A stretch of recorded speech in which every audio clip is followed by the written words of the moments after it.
So hello everyone, তোমরা সবাই কেমন আছো? আশা করি তোমরা সবাই খুব ভালো আছো আর আমিও খুব ভালো আছি। তো আজ অনেক দিন পর স্কুলে যাবো, তাই সকাল সকাল ঘুম থেকে উঠে নিজের কাজে লেগে পড়লাম, মানে রুমটা ঝাড় দিয়ে দিলাম। তো স্কুলে যাওয়ার মজাটাই আলাদা, কিন্তু আমাদের মধ্যে সেই মজাটা হারিয়ে গেছে, কারণ ক্লাস 10 পর্যন্ত যে আমাদের ব্যাচে যে টিমটা ছিল সেটা হারিয়ে গেছে, ভেঙে গেছে। তাই এখন খুব কম স্কুলে যাই। তারপর আমার ভিডিওর মধ্যে জগন্নাথের রিংটাকেও নিয়ে নিলাম।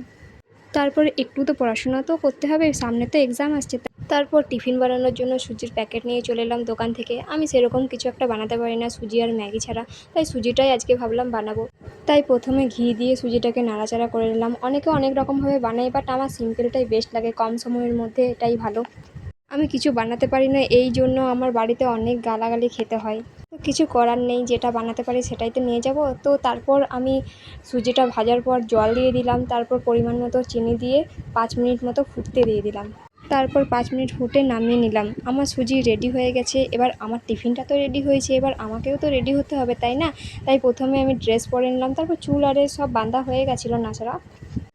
তারপর ব্যাগটাকেও গোছাতে হলো, ব্যাগে টিফিন ভরে নিলাম। আজ অনেক দিন পর স্কুলে যাচ্ছি, মনে অনেক ভয়ও ছিল যে ম্যাম কি বলবে না বলবে। তারপর গাইস রেডি হয়ে গেলাম। এইসব ভাবনা চিন্তা দূর করে একদম ফুল রেডি হয়ে গেলাম। এবার আমি স্কুলে যাই, তোমরা তোমাদের কাজ করে দিও। সবাই ভালো থেকো, সুস্থ থেকো। দেখা হচ্ছে নেক্সট ভিডিওতে।